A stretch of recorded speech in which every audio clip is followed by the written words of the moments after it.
if you really want to eat some sugar, let's say a cookie, a donut, or whatever, the best time to eat that sugar so that you have maximum dopamine from it, maximum pleasure and less impact on your body is going to be after a meal as dessert. You want to always avoid eating sugar on an empty stomach and always avoid eating sugar in the morning. Okay. Really? So yes. So breakfast should be savory. Okay. In the morning, nothing sweet. Really? Yeah. Oh, man, those pastries though with the chocolate inside and just, I know. the donut in the morning. Keep them for dessert after lunch, because if you have them in the morning, then what's happening in your body? As you digest that sugar and those carbs, they turn into glucose molecules, and these arrive into your bloodstream really quickly and cause what's called a glucose spike, so a blood sugar spike. And then about 90 minutes later, Lewis, your glucose levels are going to drop. You're going to feel a crash. And now it's 10 a.m., 11 a.m., and all of a sudden you feel more cravings for sweet foods. You're like, I need a cookie, I need some chocolate, I need a snack. I need that spike again. And then you spike again, and then all day you're on a roller coaster where you feel addicted to sugar. Because your brain, when you're experiencing a glucose crash after a spike, the cravings center in your brain actually activates and says, Lewis, find a cookie.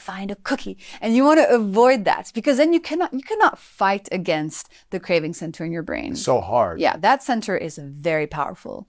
And it's linked to evolutionary responses that we have to low blood sugar. So you want to avoid that from happening. The way you do it is have sugar after a meal as dessert, never on an empty stomach, never as a snack, never for breakfast. Oh my gosh, never as a snack. If you So can. you eat something first before you have the sugar. Exactly. Or if you really need the snack, the sugar snack, what you do is another hack that I call put clothing on your carbs. So what does that mean? So first of all, carbs. Carbs are two types of foods. Starches, so that's bread, pasta, rice, potatoes, oats, or sugars. Anything that tastes sweet, from a banana to chocolate cake. Those are carbs, okay?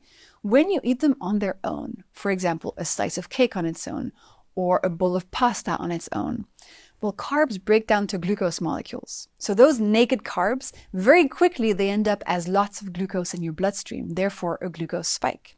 What you want to do instead is put some clothing on your carbs. And the clothing are proteins, fats, or fiber. Before.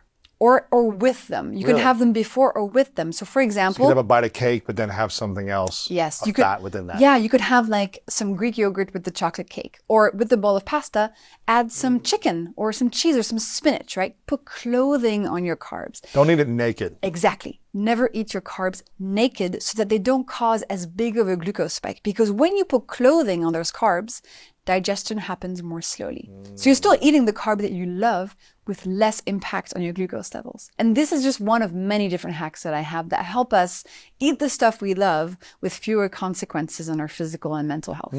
That's powerful.